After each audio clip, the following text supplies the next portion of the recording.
Hello everyone. So start करते हैं polity revision series for UPSC 2026 और आज का टॉपिक है रूरल लोकल गवर्नेंस, पंचायत के बारे में, देन म्यूनसिपैलिटीज़ के बारे में कवर करेंगे। ठीक है, तो जल्दी से देख लेते हैं इसको। एंड हमारा ऑलमोस्ट चीज़ पॉलिटी में कवर हो चुका है। ठीक है, एटलीस्ट हम 95% अब तक जो है कवर कर चुके हैं। सो आपको परेशान होने की ज़रूरत नहीं है, आप जल्दी से रिवाइज कर सकते हैं इस वीडियो के थ्रू। ठीक है, सो रूरल लोकल गवर्नेंस, पंचायत के बारे में देखते हैं।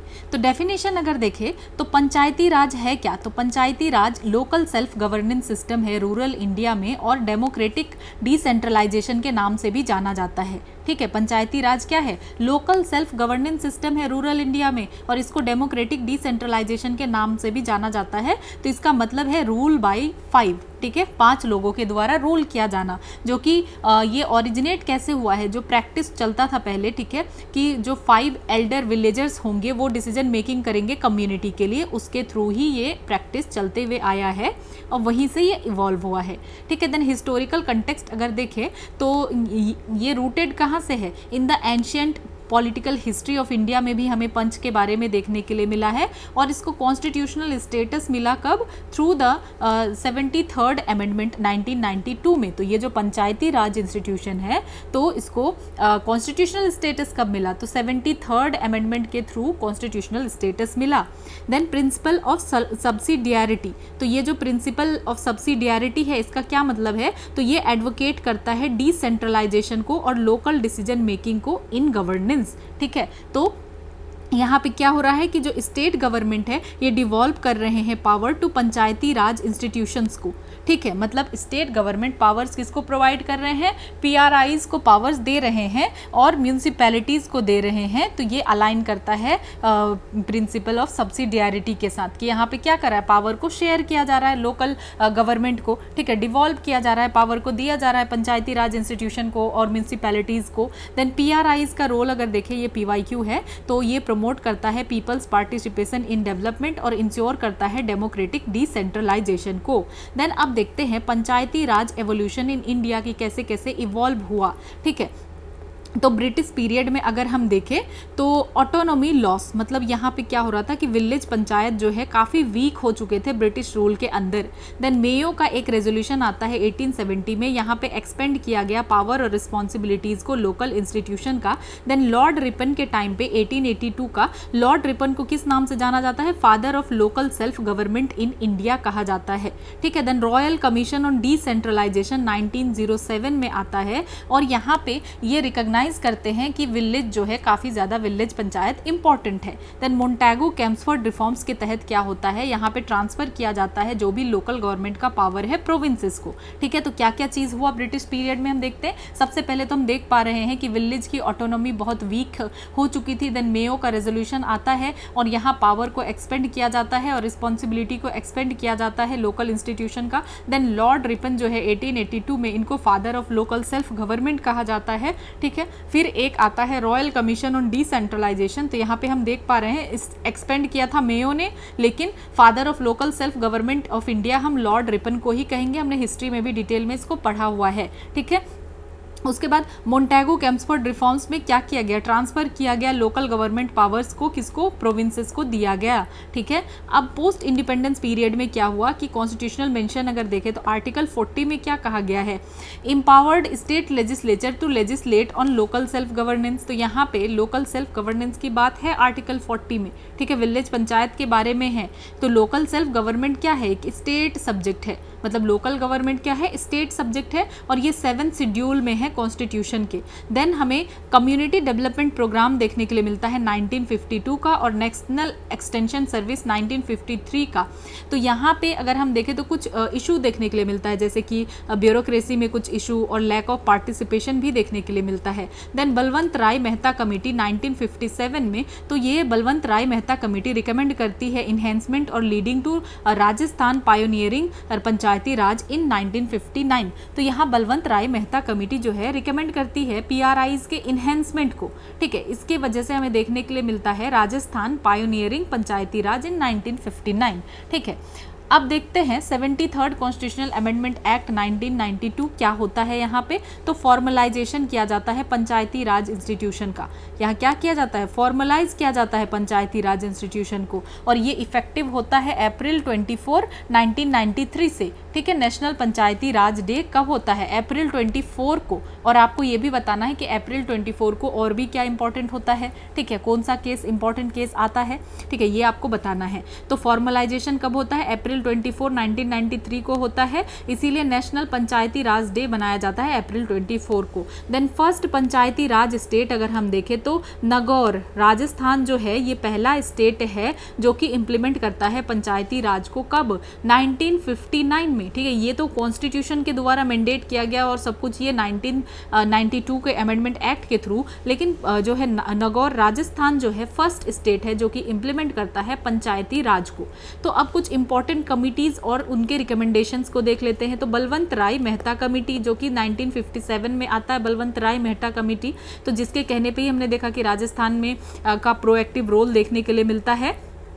ठीक है, तो बलवंत राय मेहता कमेटी, तो ये ऑब्जेक्टिव क्या था, इसको इस्टेब्लिश किया गया था कि एग्जामिन किया जा सके कम्युनिटी डेवलपमेंट प्रोग्राम को और नेशनल एक्सटेंशन सर्विसेज को, तो इनको एग्जामिन किया जा सके। तो इन्होंने रिकमेंड क्या कर दिया, इनको तो एग्जामिन करने के लिए ये कहा गया था, लेकिन उन्होंने रिकमेंड किया कि यहाँ पे 3 टियर पंचायती राज सिस्टम की जरूरत है। ठीक है, ग्राम पंचायत विलेज लेवल पे, पंचायत समिति ब्लॉक लेवल पे, जिला परिषद डिस्ट्रिक्ट लेवल पे, ये सब होना चाहिए। ठीक है, और डायरेक्ट इलेक्शन होना चाहिए विलेज लेवल पे, और इनडायरेक्ट इलेक्शन होना चाहिए हायर लेवल्स पे। और जिला परिषद कौन होंगे, वॉजन एडवाइजरी और कोऑर्डिनेटिंग बॉडी एक जिला परिषद होना चाहिए, और जिसको कि चेयर किया जाएगा डिस्ट्रिक्ट कलेक्टर के द्वारा। और इम्फेसिस दिया गया डिस्ट्रिक्ट लेवल प्लानिंग के ऊपर और फ्यूचर डिवोल्यूशन ऑफ पावर के ऊपर। ठीक है, और accepted by National Development Council in 1958, और इन सारी चीज़ों को फिर एक्सेप्ट भी किया गया एनडीसी के द्वारा।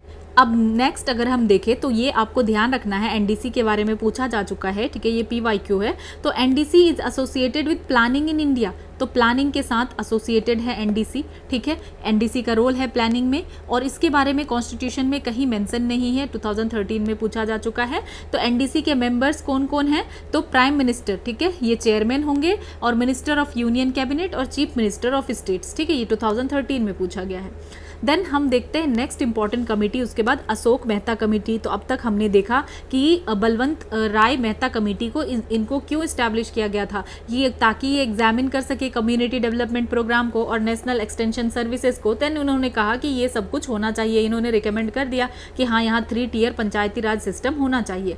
देन अशोक मेहता कमेटी अगर देखें तो ऑब्जेक्टिव क्या था कि form to revive and strengthen the Panchayati Raj system. तो यहाँ पे था कि हाँ ठीक है, पंचायती राज सिस्टम को रिवाइव किया जाना चाहिए, स्ट्रेंथ की और प्रोवाइड किया जाना चाहिए। तो रिकमेंडेशन दिया गया कि यहाँ टू टियर, बलवंत राय ने क्या कहा था कि 3 टियर होना चाहिए, यहाँ पे 2 टियर कहा गया, एक जिला परिषद डिस्ट्रिक्ट लेवल पे और मंडल पंचायत मतलब क्लस्टर ऑफ विलेजेस। और डिस्ट्रिक्ट जो है की पॉइंट होगा डिसेंट्रलाइजेशन का, कौन, डिस्ट्रिक्ट। ठीक है, डिस्ट्रिक्ट एज की पॉइंट ऑफ डिसेंट्रलाइजेशन। और पॉलिटिकल पार्टीज जो है क्या कर सकते हैं, should contest panchayat election, political parties panchayat election को कंटेस्ट कर सकते हैं। और ये जो है कहने के बाद वेस्ट बंगाल जो था ये फर्स्ट था टू इम्प्लीमेंट दिस। ठीक है, यहाँ पे क्या कहा गया कि पॉलिटिकल पार्टीज कंटेस्ट कर सकते हैं पंचायत इलेक्शन को, और वेस्ट बंगाल के द्वारा ये किया गया।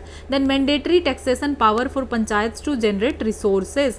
Then reservation for SCs and STs and suggested constitutional status for PRIs। ठीक है, तो यहाँ पे क्या कहा गया कि मैंडेटरी टैक्सेशन पावर पंचायत को दिया जाना चाहिए ताकि इनके पास कुछ रिसोर्सेज जनरेट हो सके। देन रिजर्वेशन किया जा सके, reservation for SCs and STs। ठीक है, रिजर्वेशन प्रोवाइड किया जा सके SC ST कम्युनिटी को, और ये भी सजेस्ट किया गया कि इनको कॉन्स्टिट्यूशनल स्टेटस भी मिलना चाहिए PRIs को। ठीक है, और प्रपोज किया सोशल ऑडिट्स के बारे में और लिमिटेड स्टेट गवर्नमेंट इंटरवेंशन की, यहाँ सोशल ऑडिट भी होना चाहिए और स्टेट गवर्नमेंट का इंटरवेंशन काफ़ी लिमिटेड हो, लेकिन यहाँ पे कोई एक्शन जो है तब तक नहीं लिया गया था। देन दंतवाला कमेटी 1978 में, इनका फोकस था ब्लॉक लेवल प्लानिंग के ऊपर। फिर आता है हनुमंथा राव कमेटी 1984 का, इनका रिकमेंडेशन था कि सेपरेट डिस्ट्रिक्ट प्लानिंग बॉडीज होना चाहिए चाहिए under either the district collector और अ मिनिस्टर के अंदर जो है एक सेपरेट डिस्ट्रिक्ट प्लानिंग बॉडीज होना चाहिए। देन जीवीके राव कमिटीज 1985 का यहाँ की रिकमेंडेशन क्या था, यहाँ रिकमेंड किया गया कि जिला परिषद जो है प्रिंसिपल इंस्टीट्यूशन होने चाहिए रूरल डेवलपमेंट के लिए। ठीक है, जीवीके राव कमेटी ने क्या कहा कि जो है जिला परिषद प्रिंसिपल इंस्टीट्यूशन होना चाहिए रूरल डेवलपमेंट के लिए, और इन्होंने जो है सजेस्ट किया पंचायत हर लेवल पे होना चाहिए, should participate in planning implementation and monitoring. ठीक है, और कहा गया कि क्रिएट किया जाना चाहिए डिस्ट्रिक्ट डेवलपमेंट कमिश्नर पोस्ट को, ये जीवीके राव कहते हैं। ठीक है, कमेटी के द्वारा कहा गया और कंक्लूड किया गया कि पीआरआईज were becoming grass without root, कि पीआरआईज जो भी है ये क्या हो रहा है कि ग्रास विदाउट रूट्स है, क्योंकि यहाँ एक्सेसिव ब्यूरोक्रेसी है, ये सारी चीज़ कही गई। ग्रास विदाउट रूट्स कौन सी कमेटी ने कहा, जीवीके राव कमेटी ने। देन आता है एलएम सिंघवी कमेटी, ये कौन सी कमेटी थी, अशोक मेहता। देन ये Singhvi committee, LM Singhvi committee 1986 में, इनका रिकमेंडेशन है कि कॉन्स्टिट्यूशनल रिकग्निशन दिया जाना चाहिए पीआरआईज को और एक नया चैप्टर ऐड किया जाना चाहिए कॉन्स्टिट्यूशन में। सजेस्ट किया गया कि न्याय पंचायत होना चाहिए, मतलब लोकल जुडिशियल बॉडीज होना चाहिए विलेजर्स के लिए। और क्या कहा गया कि पीआरआईज का should have more financial resources, पीआरआईज को ज़्यादा से ज़्यादा फाइनेंशियल रिसोर्सेज दिया जाना चाहिए एंड भी डायरेक्टली डेमोक्रेटिक। ठीक है, ताकि डायरेक्टली ये डेमोक्रेटिक भी हो। यहाँ क्या कहा जा रहा है कि कॉन्स्टिट्यूशनल रिकग्निशन इनको मिलना चाहिए। Suggested establishment of tribunals for resolving panchayat related dispute, और कहा गया कि एक ट्रिब्यूनल होना चाहिए ताकि अगर पंचायत रिलेटेड कोई डिस्प्यूट आता है तो उसको जो है क्या करेंगे, रिजॉल्व करेंगे। थंगटन कमेटी, ठीक है, 1988, तो यहाँ पे की रिकमेंडेशन क्या दिया गया, फोकस किया गया डिस्ट्रिक्ट प्लानिंग के ऊपर और रिकमेंड किया गया 3 टीयर्स ऑफ पंचायती राज। और क्या कहा गया कि जिला परिषद टू लीड डिस्ट्रिक्ट प्लानिंग और डेवलपमेंट, कि जिला परिषद क्या करे, लीड करे डिस्ट्रिक्ट प्लानिंग में और डेवलपमेंट में। और जो डिस्ट्रिक्ट कलेक्टर होंगे वो क्या होने चाहिए, सीईओ होना चाहिए, शुड बी सीईओ ऑफ जिला परिषद। ठीक है, और रिजर्व किया जाना चाहिए सीट एससीज के लिए, एसटीज के लिए, विमेन के लिए, और फिक्स्ड टेन्योर होना चाहिए 5 साल का पीआरआईज के लिए। और सजेस्ट किया गया कि स्टेट फाइनेंस कमीशन और स्टेट प्लानिंग कमेटी जो है होना चाहिए ताकि बेटर कोऑर्डिनेशन हो सके। देन 1988 में आता है गाडगिल कमेटी और इनके द्वारा कुछ रिकमेंडेशन दिया जाता है। ये एम्फेसाइज करते हैं कि कॉन्स्टिट्यूशनल स्टेटस दिया जाना चाहिए पंचायती राज इंस्टीट्यूशन को। ये रिकमेंड करते हैं कि डायरेक्ट इलेक्शन हो। ठीक है, डायरेक्ट इलेक्शन के बारे में कौन कहते हैं, गाडगिल कमेटी। ये याद रखना है कि जो ऑल 3 पंचायत लेवल्स है तो यहाँ 5 साल का टेन्योर होना चाहिए और डायरेक्ट इलेक्शन होना चाहिए। यहाँ इनको पावर दिया जाना चाहिए कि ये लेवी कर सके, कलेक्ट कर सके टैक्सेस पीआरआईज के लिए with state finance and election commission established. ठीक है, ये भी कहा गया कि स्टेट फाइनेंस कमीशन और इलेक्शन कमीशन को इस्टेब्लिश किया जाना चाहिए। तो यही फिर बेसिस बनता है 73rd कॉन्स्टिट्यूशनल अमेंडमेंट का। ठीक है, तो हम देख रहे हैं कि इतने टाइम से बात हो रही है लेकिन बेसिस कौन सा बनता है, तो गाडगिल कमेटी ही बेसिस बनता है 73rd कॉन्स्टिट्यूशनल अमेंडमेंट एक्ट का। देन अब देखते हैं कि पोस्ट कॉन्स्टिट्यूशनलाइजेशन कमेटी, जो कि जब ये कॉन्स्टिट्यूशनलाइजेशन हो गया मतलब 73rd अमेंडमेंट हो गया, उसके बाद जो है कौन कौन सी कमेटी आ रही है। ठीक है, तो task force on devolution of power ये 2001 में आया, जिसको चेयर किया गया किसके द्वारा, Lalit Mathur. Then expert group on planning at grass root level ये 2005 में आया, इसको चेयर किया गया वी रामाचंद्रन के द्वारा। Then task force for manual on district planning 2008 में इसको चेयर किया गया किसके द्वारा, राजवंत संधू के द्वारा। Then committee on restructuring of DRDA 2010 इसको चेयर किया गया वी रामाचंद्रन के द्वारा। Then expert committee on leveraging panchayat 2012 इसको चेयर किया गया मणिशंकर अय्यर के द्वारा। देन अब देखते हैं 73rd कॉन्स्टिट्यूशनल अमेंडमेंट एक्ट 1992 क्या हुआ, यहाँ कॉन्स्टिट्यूशनल स्टेटस मिला पीआरआईज को और ऐड किया गया पार्ट 9 और आर्टिकल क्या है 243 to 243O। ठीक है, 11th शेड्यूल जो है लाया गया और इसमें 29 फंक्शनल आइटम को रखा गया और इफेक्टिव कब से हुआ, अप्रैल 24 1993 से, जिससे कि हम सेलिब्रेट करते हैं नेशनल पंचायती राज डे। ठीक है, 73rd से 1992 में क्या मिला, कॉन्स्टिट्यूशनल स्टेटस मिला, पार्ट 9A आया, आर्टिकल 243 से 243O, 11 शेड्यूल को जो है लाया गया। ठीक है, और ऐड किया गया इसमें 29 फंक्शनल आइटम। ठीक है, तो अब देखते हैं 243A में है ग्राम सभा के बारे में, जिसको कि मैंडेट किया गया है आर्टिकल 40 के द्वारा। ठीक है, आर्टिकल 40 कहाँ पर है, DPSP में है और यहाँ पे क्या कहा गया था कि ऑर्गेनाइज किया जाना चाहिए village panchayat as units of self government. ठीक है, देन ग्राम सभा का क्या काम है, ये रिप्रेजेंट करेगा किसको, डायरेक्ट डेमोक्रेसी को, और इसमें इंक्लूड होगा ऑल रजिस्टर्ड वोटर्स। ठीक है, तो ग्राम सभा में कौन कौन होगा, तो क्या यहाँ पे देखिए क्या लिखा हुआ है कि ग्राम सभा इंक्लूड ऑल रजिस्टर्ड वोटर्स, तो जितने भी रजिस्टर्ड वोटर्स होंगे वो इंक्लूड होते हैं ग्राम सभा में। ठीक है, देन जो फंक्शन है इसको डिफाइन किया जाता है स्टेट लेजिस्लेचर के द्वारा कि क्या फंक्शन होगा ग्राम सभा का, डिफाइन कौन करेगा, स्टेट लेजिस्लेचर। डेफिनेटली जब ग्राम सभा की बात है तो अब यहाँ डिसाइड स्टेट लेजिस्लेचर ही करेगा। ठीक है, और ये सिंबल है डेमोक्रेटिक डिसेंट्रलाइजेशन का। देन 3 टियर पंचायत सिस्टम, तो यूनिफॉर्म स्ट्रक्चर होगा विलेज में, इंटरमीडिएट में और डिस्ट्रिक्ट लेवल में। देन क्या कहा जा रहा है कि states with less than 20 lakh population, तो ऐसा स्टेट जिसका पॉपुलेशन 20 लाख से कम है, ठीक है, तो फिर वो स्किप कर सकते हैं इंटरमीडिएट लेवल को। तो इससे रिलेटेड आई थिंक 2025 में भी क्वेश्चन जो है पूछा गया था कि शायद ये मैंडेटरी है या कुछ, तो देख सकते हैं आप कि किस तरीके से स्टेटमेंट बन जाता है कि ऐसा स्टेट जिसमें 20 लाख पॉपुलेशन से कम है तो वो इंटरमीडिएट वाला स्किप कर सकते हैं, ये मैंडेटरी नहीं है कि होना ही चाहिए। ठीक है, यहाँ आ ही गया। ठीक है, 2025 का मैंने ऐड कर ही लिया है। तो पंचायत एट इंटरमीडिएट या ब्लॉक या taluk level do not exist in all Indian state, तो बिल्कुल सही बात है क्योंकि 73rd अमेंडमेंट एक्ट अलाउ करता है states with population below 20 lakh, ठीक है, 2 मिलियन से जो कम होगा, to opt out of this tier की, ठीक है, वो चाहे तो इसको नहीं स्टैब्लिश करे। ठीक है, और यहाँ पे जैसे कुछ एग्जाम्पल देखे तो गोवा, सिक्किम, मिजोरम और अरुणाचल ऐसे स्टेट्स हैं जिनका एग्जाम्पल है, तो यही पूछ लिया गया 2025 में। ठीक है, देन डायरेक्ट इलेक्शंस, तो all members direct elected directly, तो इसमें जो भी मेंबर है डायरेक्टली इलेक्ट होंगे, और चेयरपर्सन जो है एज पर स्टेट लेजिस्लेचर, तो चेयरपर्सन अलग तरीके से भी इलेक्ट हो सकते हैं, लेकिन यहाँ डायरेक्ट इलेक्शन होगा सारे मेंबर्स का, ये बात ध्यान रखना है। देन रिजर्वेशन के बारे में है आर्टिकल 243 एंड डी में, तो 243 एंड डी में रिजर्वेशन है इन पंचायत, तो SC ST रिजर्वेशन, तो यहाँ पे क्या है कि seats in panchayat all level, ठीक है, हर लेवल पे SC ST रिजर्वेशन होगा, सीट यहाँ रिजर्व किया जाएगा SC STs का in proportion to their population in that area, तो पॉपुलेशन के बेसिस पे उनके लिए सीट रिजर्व किया जाएगा।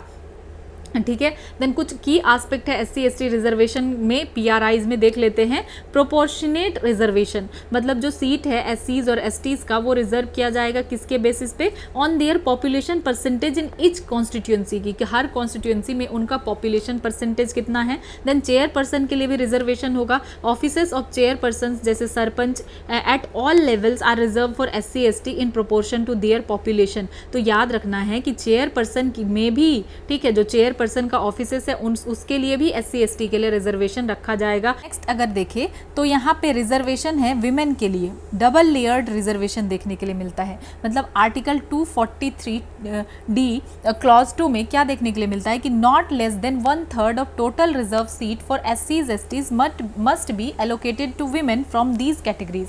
तो यहाँ पे क्या कहा जा रहा है कि SC ST के लिए तो रिजर्वेशन है ही, लेकिन इसमें फिर विमेन को भी 1/3 सीट मिलना चाहिए, तो यहाँ रिजर्वेशन क्या है, डबल लेयर्ड देखने के लिए मिल रहा है। देन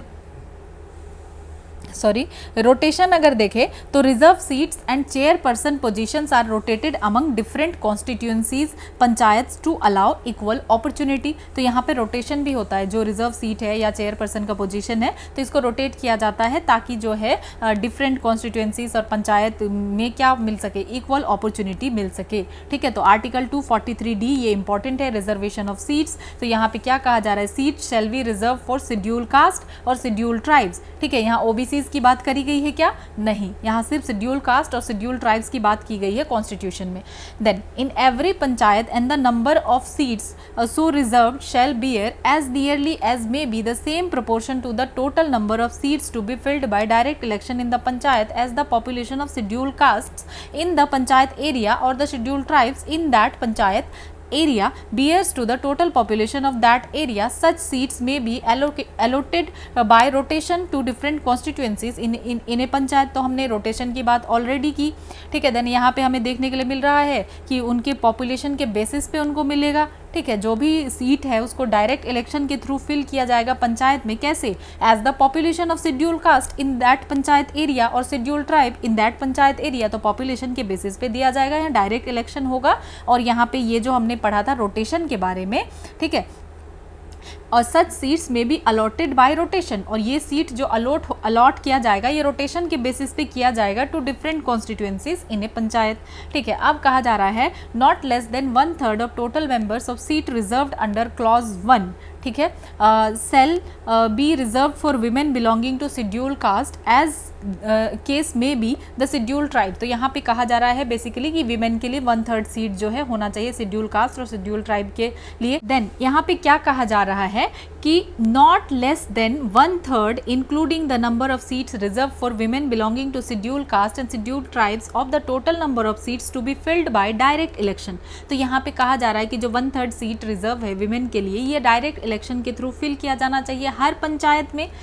ठीक है, shall be reserve for women and such seats may be allotted by rotation to different constituencies in a panchayat. तो सिंपली यहाँ पे कहा जा रहा है कि एटलीस्ट जो है 1/3 मतलब 33% सीट्स जो है पंचायत में रिजर्व होना चाहिए वुमेन के लिए, और इसमें जो है इंक्लूड सीट्स, इसमें वो भी सीट इंक्लूड होगा जो ऑलरेडी रिजर्व है SC ST वुमेन के लिए। ठीक है, तो इसमें क्या है कि this include seats already reserve for SC ST women, और ये और इन सीट्स को क्या किया जाएगा, रोटेट किया जाएगा, change from one area to another area in next election. तो इसका क्या मतलब है कि हर पंचायत में कम से कम 1/3 सीट्स जो है विमेन के लिए होना चाहिए। ठीक है, रिजर्व होता है और ये सीट हर चुनाव में बदलता रहता है। सिंपल सी ये बात है। देन नेक्स्ट क्या कहा जा रहा है, ठीक है, कि the offices of chairpersons in panchayat at the village और any other level shall be reserved for scheduled caste and scheduled tribes and women in such a manner as legislature of state may by law provide।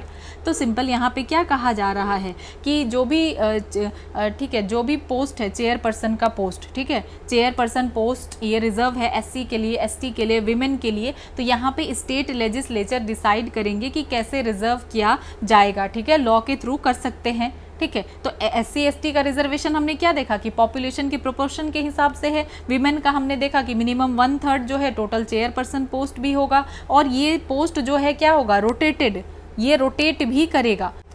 Then next अगर हम देखें क्या कहा जा रहा है, provided that the number of offices of chairperson reserved for the schedule caste and schedule tribes in the panchayat at each level in any state shall bear as nearly as may be the same proportion to the total number of such offices in panchayat at each level as the population of the schedule caste in the state और of the schedule tribes in the state bears to the total population of the state. तो simple सा यहाँ पे क्या कहा जा रहा है, जो भी पंचायत के चेयरपर्सन का पोस्ट है, ठीक है, तो इसमें SC ST को रिजर्वेशन मिलेगा और वो उनके स्टेट पॉपुलेशन के प्रोपोर्शन के हिसाब से होगा। ठीक है, जितना SC ST की पॉपुलेशन स्टेट में होगी उतने प्रोपोर्शन में उनको चेयरपर्सन का पोस्ट मिलेगा, यही कहा जा रहा है। ठीक है, जैसे कि अगर हम देखें कि टोटल चेयरपर्सन का पोस्ट कितना है, 100 है, ये जस्ट एक एग्जाम्पल है, और SC ST का टोटल पॉपुलेशन कितना है, 20% है, तो SC के लिए कितना पोस्ट रिजर्व होगा, 20% रिजर्व होगा। ठीक है, उसके बाद provided further that not less than 1/3 of total number of offices of chairperson in panchayat at each level shall be reserved for women. ठीक है, तो यहाँ पे क्या कहा जा रहा है कि टोटल चेयरपर्सन का जो पोस्ट है, ठीक है, तो यहाँ पे मिनिमम 1/3 विमेन के लिए रिजर्व्ड होगा। यहाँ पे हमें क्या देखने के लिए मिल रहा है कि हर लेवल पे कम से कम 1/3 जो है चेयरपर्सन का पोस्ट विमेन के लिए रिजर्व होता है। Provided also that the number of office reserved under this clause shall be allotted by rotation to different panchayat at each level. तो यहाँ पे क्या है कि जो चेयरपर्सन का पोस्ट रिजर्व की गई, जो किया गया है, ठीक है, वो सेम पंचायत में परमानेंटली रिजर्व नहीं रहेगा। हर इलेक्शन में अलग अलग पंचायत को ये रिजर्वेशन जो है मिलेगा, मतलब यहाँ रिजर्वेशन फिक्स नहीं होता है, हर इलेक्शन में रोटेट होता है ताकि सब पंचायत को जो है चांस मिले। नेक्स्ट अगर हम देखें कि ये जो रिजर्वेशन है, reservation seats under clause 1 and clause 2 of the reservation of office of chairperson other than the reservation of women, मतलब रिजर्वेशन ऑफ वीमेन को छोड़ के under clause 4 shall cease to have effect on the expiration of the period specified in article 334। तो यहाँ पे क्या कहा जा रहा है कि जो रिजर्वेशन ऑफ सीट्स है SC ST का क्लॉज 1 और 2 में, ठीक है, कहा जा रहा है reservation of chairperson post for SC ST, तो ये जो है एंड हो जाएगा, खत्म हो जाएगा कुछ सर्टेन टाइम पीरियड के बाद, जो कि आर्टिकल 334 में मेंशन है। लेकिन रिजर्वेशन ऑफ वीमेन जो है ये खत्म नहीं होगा, ये कंटिन्यू रहेगा। तो हम देख पा रहे हैं कि SC/ST के रिजर्वेशन को हर साल तो नहीं पर इसको बढ़ाया जाता है, ठीक है, लेकिन जो है विमेन के लिए ऐसा कुछ भी नहीं है, विमेन का रिजर्वेशन कंटिन्यू रहेगा। इसीलिए हम काफ़ी सारा ऐसा आर्टिकल देखते हैं कि जिसमें SC/ST के रिजर्वेशन को जो है बढ़ाया जाता है, ठीक है।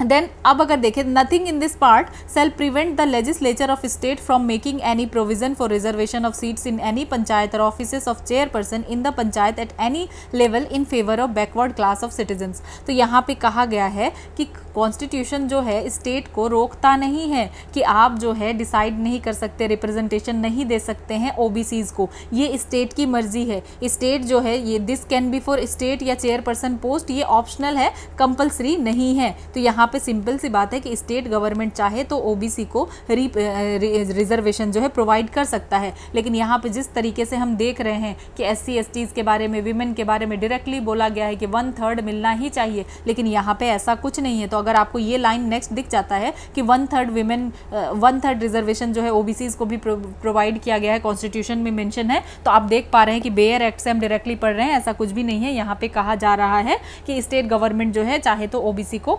रिप्रेजेंटेशन दे सकते हैं, ठीक है, क्योंकि यहाँ पे ये क्या कॉन्स्टिट्यूशन रोक नहीं रहा है, OBC को चाहे तो रिप्रेजेंटेशन जो है दिया जा सकता है। तो सिंपल अगर हम समझना चाहें तो रिजर्व पोस्ट है वो रोटेट करता है पंचायत के बीच में, और SC/ST का रिजर्वेशन जो है एक टाइम लिमिट के बाद खत्म हो जाता है, जिसको पार्लियामेंट एक्सटेंड कर सकती है। विमेन का रिजर्वेशन कंटिन्यू करेगा और स्टेट चाहे तो OBC को भी रिप्रेजेंटेशन प्रोवाइड कर सकती है, ये ऑप्शनल है, ऐसा एकदम कॉन्स्टिट्यूशन के द्वारा मैंडेटरी नहीं है। तो ये कुछ चीज़ें हैं, हमने देखा कि विमेन का रिजर्वेशन तो 1/3 है ही।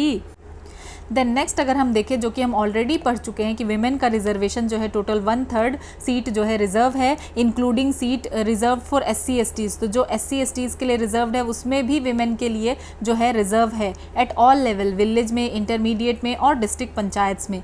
देन अरुणाचल प्रदेश का एक्सेप्शन अगर देखें तो 83rd अमेंडमेंट एक्ट 2000 से यहाँ पे क्या हमें एक्सेप्शन देखने के लिए मिलता है, क्योंकि यहाँ प्रीडोमिनेंटली ट्राइबल पॉपुलेशन ही है, इसीलिए SC रिजर्वेशन यहाँ एप्लीकेबल नहीं है अरुणाचल में। तो अगर आप ये स्टेटमेंट देख लें तो आपको शायद लगे कि ये गलत है कि आखिर SC रिजर्वेशन क्यों नहीं होगा अरुणाचल में, तो यहाँ नहीं है, ठीक है, सॉरी। देन देखते हैं बैकवर्ड क्लास रिजर्वेशन। तो states are permitted to provide reservation for backward classes. तो स्टेट को परमिशन दिया गया है कि आप जो है बैकवर्ड क्लासेस को रिजर्वेशन प्रोवाइड कर सकते हैं पंचायत में, ठीक है, स्टेट लेजिस्लेशन के थ्रू, लेकिन ये मैंडेटरी नहीं है। SC/ST का जो लोकसभा और स्टेट असेंबली का जो रिजर्वेशन है ये कौन से आर्टिकल के तहत दिया जाता है, आर्टिकल 334 के तहत, और ये अभी वैलिड है 2030 के लिए। देन इस जो SC/ST का रिजर्वेशन है लोकसभा और स्टेट असेंबली में, मीन्स पंचायत में नहीं, पंचायत का हमने ऑलरेडी देखा आर्टिकल 243D में है। तो ओरिजिनली इसको 10 साल के लिए किया गया था, देन इसको एक्सटेंड किया जाता है हर 10 साल में। तो हम अगर देखें 104th कॉन्स्टिट्यूशनल अमेंडमेंट एक्ट से इसको एक्सटेंड किया गया है 2030 तक, ठीक है। सो अब नेक्स्ट देखते हैं ड्यूरेशन एंड इलेक्शंस के बारे में, ठीक है। तो टर्म कितना है, टर्म है 5 ईयर का, ओके, टर्म है 5 ईयर्स का, और इसको डिसॉल्व किया जा सकता है, पहले भी आर्टिकल 243E में है, ठीक है। तो फ्रेश इलेक्शन कब होगा, तो जो है 6 मंथ के अंदर ही होना चाहिए। अगर डिसॉल्व हो गया तो डिसॉल्व होने के 6 मंथ के अंदर ही फ्रेश इलेक्शन जो है होना चाहिए, और नो इलेक्शन नीडेड, कोई इलेक्शन की ज़रूरत नहीं है। अगर क्या है यहाँ पे कि if less than 6 month remain in term, कि हुआ क्या है यहाँ पे कि 6 महीने से भी कम टाइम बचा हुआ है, क्या हुआ है कि 6 महीने से भी कम टाइम बचा हुआ है, तो यहाँ पे कोई भी इलेक्शन की ज़रूरत नहीं है, ठीक है। देन न्यूली रिकॉन्स्टिट्यूटेड पंचायत, तो जो न्यूली रिकॉन्स्टिट्यूटेड पंचायत होगा तो वो सर्व करेगा only reminder of the original term, कि जो ओरिजिनल टर्म है, सपोज यहाँ पे अगर मानते हैं कि 5 साल का ओरिजिनल टर्म है, ठीक है, और यहाँ पे क्या होता है कि किसी भी कारण से डिसॉल्व हो जाता है। अब अगर सपोज एग्जाम्पल ले कि 2.5 ईयर जो है टर्म कंप्लीट हो चुका है, ठीक है, जो ये पंचायत है इसका क्या हो चुका है, 2.5 ईयर कंप्लीट हो चुका है। तो अब जो रिमेनिंग टाइम बचा हुआ है ना 2.5 ईयर्स, तो इसी टाइम तक के लिए पंचायत जो है क्या रहेगा, न्यूली रिकॉन्स्टिट्यूटेड पंचायत इतने ही टाइम के लिए रहेगा। तो यहाँ सिंपल सा कहा जा रहा है, और क्योंकि ये पूछा भी जा चुका है तो इम्पॉर्टेंट है कि 5 ईयर टर्म है और इसको अर्ली भी डिसॉल्व किया जा सकता है, और फ्रेश इलेक्शन जो है 6 महीने के अंदर ही होना चाहिए, कोई भी इलेक्शन की ज़रूरत नहीं है अगर 6 महीने से भी कम टाइम बचा हुआ है। तो सपोज अगर 4.5 ईयर्स ऑलरेडी कंप्लीट हो चुका है, ठीक है, 6 महीने से भी कम टाइम, अब बचा हुआ है 5 मंथ, तो यहाँ पे इस केस में इलेक्शन की ज़रूरत नहीं है और जो न्यूली रिकॉन्स्टिट्यूटेड पंचायत है ये रिमाइंडर के लिए only reminder of original term तक ये सर्व करेगा। देन अब नेक्स्ट देखते हैं डिसक्वालिफिकेशन। ठीक है, आर्टिकल 243F के अंदर है डिसक्वालिफिकेशन के बारे में। तो ये किसके ऊपर बेस है? स्टेट लॉज के ऊपर बेस्ड होगा। मिनिमम एज कितना होना चाहिए? 21 ईयर होना चाहिए। तो ये एक स्टेटमेंट पूछा गया था कि डिसक्वालीफाइड हो जाएगा अगर 25 से कम है तो ऐसा नहीं है, ये गलत है। मिनिमम एज यहाँ 21 ईयर दिया हुआ है। और अथॉरिटी इसको डिफाइन किया जाएगा किसके द्वारा? स्टेट लेजिस्लेचर के द्वारा। मतलब क्या है कि स्टेट लेजिस्लेचर डिसाइड करेगी कि कौन होगा जो कि चेक करेगा और डिसाइड करेगा क्वालिफिकेशन के केसेस में। तो ये याद रखना है PRIs के केस में। ठीक है, यहाँ पे क्वालिफिकेशन थोड़ा सा अलग है, सॉरी डिसक्वालिफिकेशन। सो अब देखते हैं state election commission. So article 243K। तो स्टेट इलेक्शन कमीशन क्या करेगी? कंडक्ट करेगी ऑल पंचायत इलेक्शंस और स्टेट इलेक्शन कमीशन को अपॉइंट किया जाता है गवर्नर के द्वारा और रिमूवल किया जाएगा same process as high court जजेस। तो कैसे रिमूव किया जाएगा? सेम प्रोसेस होगा एज हाई कोर्ट जजेस की तरह रिमूव किया जाएगा स्टेट इलेक्शन कमीशन को। उसका टेन्योर और कंडीशन अगर हम देखें तो गवर्नर के द्वारा सेट किया जाएगा और इसको जो है वर्स नहीं किया जा सकता है अपॉइंटमेंट के बाद, इस बात को ध्यान रखना है। Then bar on court interference. तो आर्टिकल 243O में क्या कहा गया है? Courts barred from interfering in panchayat elections की कोर्ट जो है इंटरफेयर नहीं करेगी पंचायत के इलेक्शन में। ठीक है, और जो भी चैलेंजेस होगा ये अलाउ है, लेकिन कब? जब इलेक्शन पेटिशन होगा तभी। ठीक है, via election petitions defined by legislature. और इस इलेक्शन पेटिशन को भी डिफाइन कौन करेंगे? लेजिस्लेचर। तो याद रखना है कि इलेक्शन पेटिशन ऐसा नहीं है, अगर ये स्टेटमेंट आ जाता है कि मतलब चैलेंज ही नहीं किया जा सकता, तो ऐसा नहीं है। ठीक है, चैलेंज किया जा सकता है लेकिन इलेक्शन पेटिशन की यहाँ जरूरत होगी। ठीक है, then delimitation and seat allotment laws can be question only through specific election petitions. तो अगर डिलिमिटेशन या सीट अलॉटमेंट को लेकर के कोई क्वेश्चन अराइज हो रहा है, ठीक है, तो इसको जो है कोई भी क्वेश्चन अराइज हो रहा है तो यहाँ पे इस पे क्या हो सकता है? क्वेश्चन किया जा सकता है, लेकिन इसके लिए भी स्पेसिफाइड इलेक्शन पेटिशन होना चाहिए। ठीक है, देन अब देखते हैं कि क्या क्या पावर है, फंक्शंस है और फाइनेंसेस का क्या सीन है, समझते हैं। तो अथॉरिटी अगर देखें तो states may give panchayat power to act as a self governing institution. यहाँ स्टेट क्या कर रही है? पावर दे रही है ना पंचायत को कि वो सेल्फ गवर्निंग इंस्टीट्यूशन की तरह एक्ट करे। और कॉन्स्टिट्यूशन ऑफ इंडिया क्या कर रहा है? Prescribes that the panchayat should be assign the task of preparation of plans for economic development and social justice. तो ये भी स्टेटमेंट आया हुआ था। ठीक है, तो इस टाइप का स्टेटमेंट कभी भी गलत नहीं होगा। तो क्या अगर आप इस स्टेटमेंट को गलत कर रहे हैं तो इसका मतलब आप क्या कहना चाह रहे हैं कि पंचायत को इस तरीके का कोई भी टास्क नहीं दिया गया है इकोनॉमिक डेवलपमेंट का, सोशल जस्टिस का? तो इस तरीके की चीज़ें हमेशा ही करेक्ट होगा। और अगर आप कंफ्यूज हो जाएं कि पता नहीं ऐसा है भी कि नहीं, मैंने तो कहीं पढ़ा नहीं है, तो क्या ये नहीं है, तो आप बताइए कि क्या आप इस चीज़ को निगेट कर पाएंगे? क्या आप कहेंगे कि पंचायत को ऐसा नहीं करना चाहिए? ठीक है, तो जो है ये चीज़ ध्यान रखना है। इसीलिए इस टाइप की जितना भी पॉजिटिव स्टेटमेंट बन के आता है वो ज़्यादातर करेक्ट होता है, पॉजिटिव स्टेटमेंट। ठीक है, देन अब देखते हैं फाइनेंशियल पावर्स। तो यहाँ पे क्या पावर है? तो ये लेवी कर सकते हैं, कलेक्ट कर सकते हैं टैक्सेस को, और ड्यूटीज़, टोल्स, फीस, तो ये सब ये कलेक्ट भी कर सकते हैं, लेवी भी कर सकते हैं। और इनको जो है ग्रांट इन एड्स मिलेगा स्टेट के कंसोलिडेटेड फंड से। और स्टेट जो है क्या कर सकती है? क्रिएट कर सकती है सेपरेट पंचायत फाइनेंस फंड्स को भी। ठीक है, तो ये पावर किसके पास है? तो स्टेट के पास है कि स्टेट चाहे तो सेपरेट जो है पंचायत फाइनेंस फंड को क्रिएट करेगी। Then 11th schedule. ठीक है, तो यहाँ पे 11th शेड्यूल में 29 फंक्शनल एरियाज है अंडर पंचायत जुरिस्डिक्शन। कौन कौन सा एरिया है? एग्रीकल्चर है और इसमें इंक्लूड होगा एग्रीकल्चरल एक्सटेंशन जितना भी होगा। देन लैंड रिफॉर्म्स भी है, land improvement, consolidation, soil conservation, minor irrigation, water management, watershed development. ठीक है, देन एनिमल हस्बेंड्री, इसमें डेयरिंग, पोल्ट्री, फिशरीज आएगा, सोशल फॉरेस्ट्री और फार्म फॉरेस्ट्री आएगा, माइनर फॉरेस्ट प्रोड्यूस है। ठीक है, इतने सारे जब यहाँ पे ऑलरेडी आप देख पा रहे हैं कि 11th शेड्यूल में इतना कुछ है, तो आप कैसे कह सकते हैं कि डेवलपमेंट के लिए नहीं कहा गया है? ठीक है, तो उस टाइप के स्टेटमेंट को तो रॉन्ग करना ही नहीं है। देन स्मॉल स्केल इंडस्ट्रीज़ भी आ रहा है इसमें, तो कभी अगर आ जाए कि इंडस्ट्रीज़ भी है 11 शेड्यूल में है, 11 शेड्यूल में, तो हम सोचेंगे कि शायद नहीं है, इंडस्ट्रीज़ क्यों होगा, लेकिन यहाँ है स्मॉल स्केल इंडस्ट्रीज़ है, इंक्लूडिंग फूड प्रोसेसिंग भी आता है, खादी, विलेज और cottage industry, rural housing, drinking water, fuel and fodder, rural roads, culverts, bridges, ferries वगैरह, rural electrification including distribution, non conventional energy sources, poverty alleviation programmes आएगा, education primary और secondary school, then technical training, ठीक है, vocational education, adult and non formal education, libraries भी आएगा, cultural activities, market and fairs, health and sanitation, hospitals, PHCs, dispensaries, family welfare, women and child development, social welfare including welfare of differently abled, welfare of weaker section specially SCs and STs, public distribution system, maintenance of community assets वगैरह, ठीक है। Then compulsory provision भी कुछ होगा जो कि mandatory होगा सारे स्टेट के लिए कि ये करना ही पड़ेगा, तो ये बात याद रखना। यहाँ तक हमने 29 आइटम देख लिया कि कौन कौन सा चीज़ 11 शेड्यूल में है, ठीक है। 29 फंक्शनल एरिया है पंचायत के जुरिस्डिक्शन में। अब कुछ देख लेते हैं कि ये कुछ कंपल्सरी प्रोविज़न है जो कि हर स्टेट के लिए मैंडेटरी है, मतलब ये होना ही होना है, ठीक है। तो ग्राम सभा ये मैंडेटरी है, मैंडेटरी ऑर्गेनाइजेशन है इन विलेजेस और ग्रुप ऑफ विलेजेस, मतलब क्या है कि ग्राम सभा होना चाहिए। देन 3 टियर पंचायती राज स्ट्रक्चर होना चाहिए, विलेज, इंटरमीडिएट और डिस्ट्रिक्ट लेवल। इसमें भी हमने पढ़ा था कि कौन से केस में जो है इंटरमीडिएट पंचायत ना भी हो तो भी चलेगा, ठीक है। आप कमेंट सेक्शन में बताइए।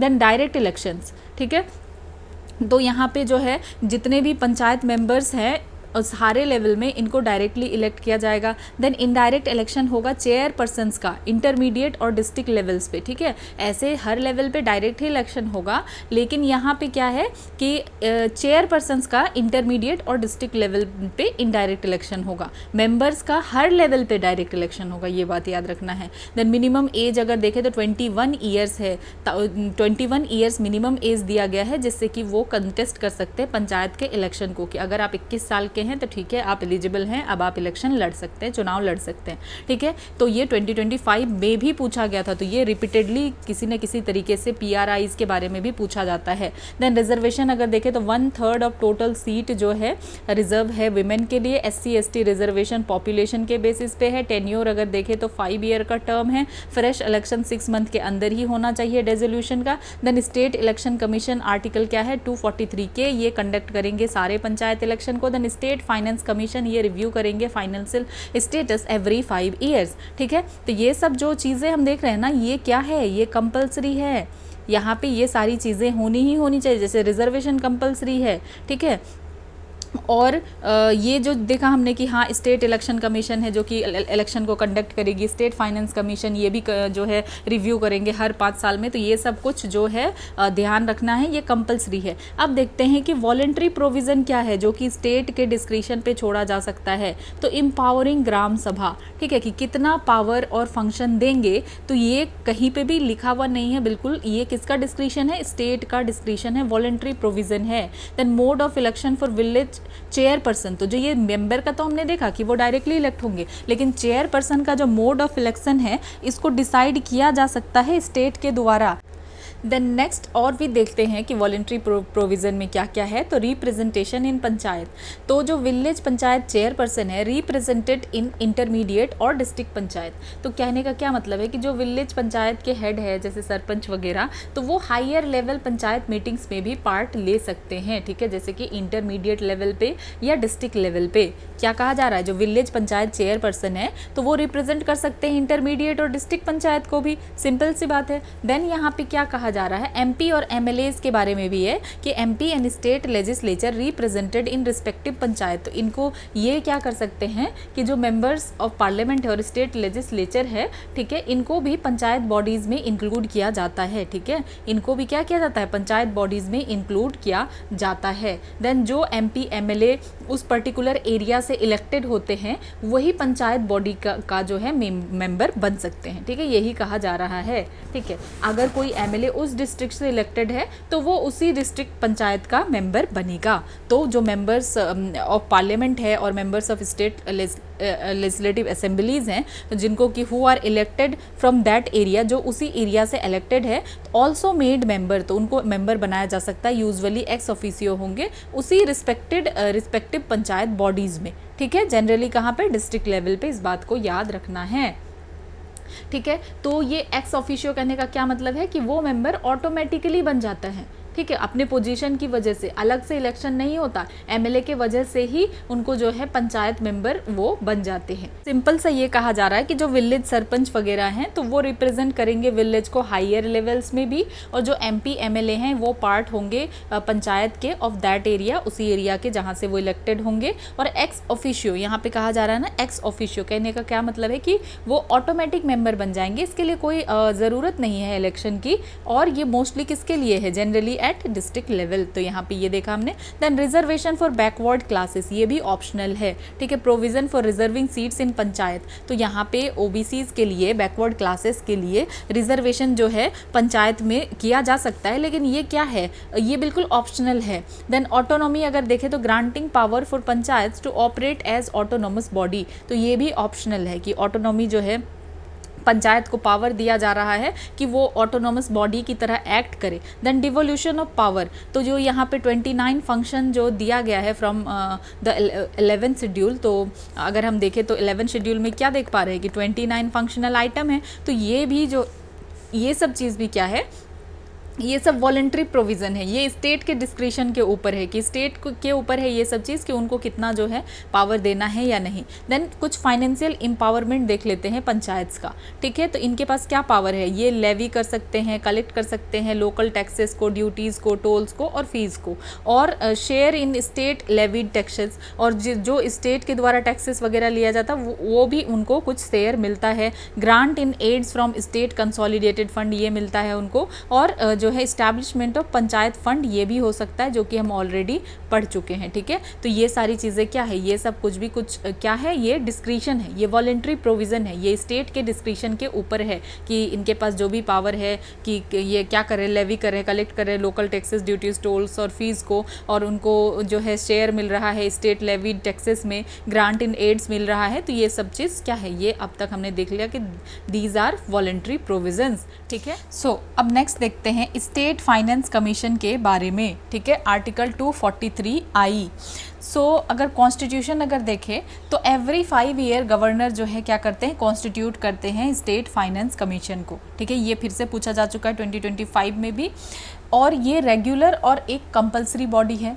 गवर्नर सेटअप करते हैं स्टेट फाइनेंस कमीशन को कब, एवरी 5 ईयर। तो पर्पस क्या है, आखिर क्यों सेटअप किया जाता है, चेक करने के लिए कि क्या पंचायत के पास इनफ मनी है, how strong is there financial condition. ठीक है, उनके जो फाइनेंशियल पोजीशन को देखने के लिए।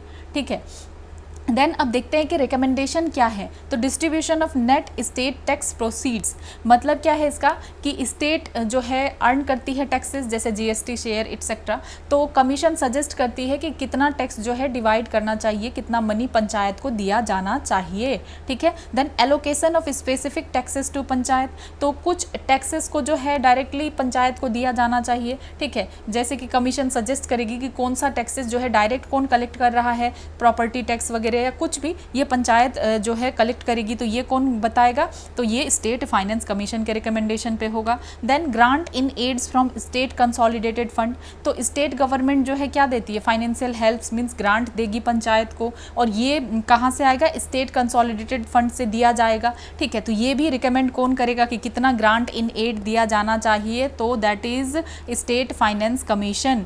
सो नेक्स्ट अगर हम देखें कंपोजिशन एंड क्वालिफिकेशन, ठीक है, तो ये डिफाइन किया जाएगा स्टेट लेजिस्लेचर के द्वारा। ठीक है, तो मतलब क्या है इसका कि स्टेट डिसाइड करेगी कि कौन मेंबर होगा फाइनेंस कमीशन का और इनका क्या क्वालिफिकेशन होना चाहिए। देन रिपोर्टिंग रिकमेंडेशन, ठीक है, तो ये अगर देखें reporting recommendation submitted to state legislature with action taken report, तो यहाँ होगा क्या, जो स्टेट फाइनेंस कमीशन जो भी अपना रिकमेंडेशन या सजेशन देगी ये फिर स्टेट गवर्नमेंट के पास भेजा जाएगा। ठीक है, फिर गवर्नमेंट इसको स्टेट लेजिस्लेचर के पास लेकर जाएगी और अलॉन्ग विद दैट गवर्नमेंट जो है ये भी दिखाएगी कि क्या एक्शन जो है लिया गया, एक्शन टेकन रिपोर्ट की क्या इस चीज़ के ऊपर मीन्स कि क्या स्टेप जो है गवर्नमेंट के द्वारा लिया गया इस रिकमेंडेशन के ऊपर, ठीक है, ये है। देन सेंट्रल फाइनेंस कमीशन, तो यहाँ पे क्या कहा जा रहा है कि सेंट्रल फाइनेंस कमीशन क्या कर सकते हैं, can recommend fund augmentation for panchayat, ठीक है। तो जो सेंट्रल फाइनेंस कमीशन है नेशनल लेवल पे ये भी सपोर्ट करते हैं पंचायत को, तो ये भी सजेस्ट कर सकते हैं कि किस तरीके से जो है पंचायत के फंड को ऑग्यूमेंट मीन्स बढ़ाना चाहिए,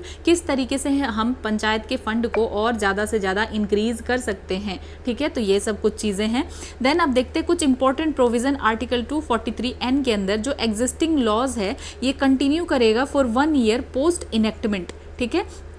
तो समझते हैं इसका क्या मतलब है कि after 73rd constitutional amendment came into effect, कि जब ये 73rd कॉन्स्टिट्यूशनल अमेंडमेंट इफेक्ट में आ गया तो जो भी एग्जिस्टिंग लॉज है related to panchayat in states ये तुरंत इनवैलिड नहीं हो जाएगा, ठीक है। तो ये तुरंत जैसे कि अगर आज सपोज जब बना, ठीक है, 1993 में, तो क्या उसके दूसरे दिन से पंचायत, इससे पहले जो भी पंचायत के बारे में चीज़ें एग्जिस्टिंग लॉ था वो खत्म हो जाएगा क्या? नहीं खत्म होगा, टाइम दिया जाता है सफिशिएंट किसी भी चीज़ को चेंज करने के लिए। तो states were given 1 year to amend और repeal old laws to align with new constitutional provision. तो स्टेट को टाइम दिया गया कि ठीक है आप 1 साल का समय लीजिए और आप अमेंड कीजिए, रिपील कीजिए जो भी ओल्ड लॉ है, ताकि अलाइन कर सके आप न्यू कॉन्स्टिट्यूशनल प्रोविजन के साथ। सिंपल यही कहा जा रहा है। देन आर्टिकल 243J, इसमें क्या कहा जा रहा है? Audit and accounts govern by state legislature, की ऑडिट और अकाउंट्स को गवर्न किसके द्वारा किया जाएगा? स्टेट लेजिस्लेचर के द्वारा। देन आर्टिकल 243L, इसमें क्या कहा जा रहा है कि panchayat provisions applicable to UTs with presidential exceptions.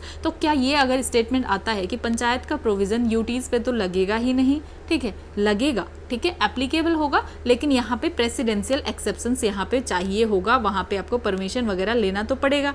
Then कुछ एग्जेम्प्टेड स्टेट हैं, जैसे कि अगर ये भी आ जाता है कि हर जगह PRIs है, ये भी सही नहीं है, क्योंकि यहाँ कुछ स्टेट है जो कि एग्जेम्प्टेड हैं, जैसे नागालैंड है, मिजोरम है, मेघालय है, and the areas with existing district council. और ऐसे एरिया जहाँ पे ऑलरेडी एग्जिस्टिंग डिस्ट्रिक्ट काउंसिल है तो वहाँ पे स्टेट को एग्जेम्प्ट किया जाता है। देन पेसा एक्ट 1996 का, तो पार्लियामेंट जो है एक्सटेंड कर सकती है प्रोविजंस को शेड्यूल्ड एंड ट्राइबल एरियाज में पेसा एक्ट के थ्रू, ठीक है। हम डिटेल में पेसा एक्ट को भी पढ़ेंगे। तो यहाँ पे 243M में अगर हम देखें कि part not to apply in certain area, की ये जो है अप्लाई नहीं होगा सर्टेन एरिया में, ठीक है। Nothing in this part shall apply to the scheduled areas referred to in clause 1 and the tribal areas referred to in clause 2 of article 244, ठीक है। तो ये कहा जा रहा है कि ये पार्ट जो है अप्लाई नहीं होगा कुछ एरियाज में, ठीक है। तो कहाँ अप्लाई नहीं होगा? Nothing in this part shall apply to, तो स्टेट ऑफ नागालैंड में अप्लाई नहीं होगा, मेघालय में अप्लाई नहीं होगा, मिजोरम में अप्लाई नहीं होगा, ठीक है। नागालैंड, मेघालय और मिजोरम में। उसके बाद हिल areas in state of Manipur, तो जो हिल एरियाज है मणिपुर में, for which district council exist under any law for the time being in force. तो मतलब यहाँ ऑलरेडी डिस्ट्रिक्ट काउंसिल है ना, तो यहाँ पे भी अप्लाई नहीं होगा, ये डायरेक्ट बेयर एक्ट से लिया गया है। Then nothing in this part relating to panchayat at district level shall apply to the hill area district of Darjeeling.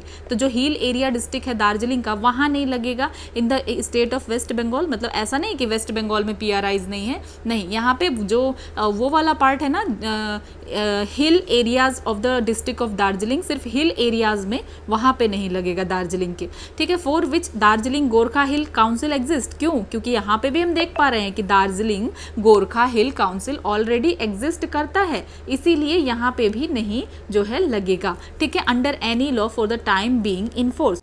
Then क्या कहा जा रहा है? Shall be construed to affect the functions and power of the Darjeeling Gorkha hill council constituted under such law.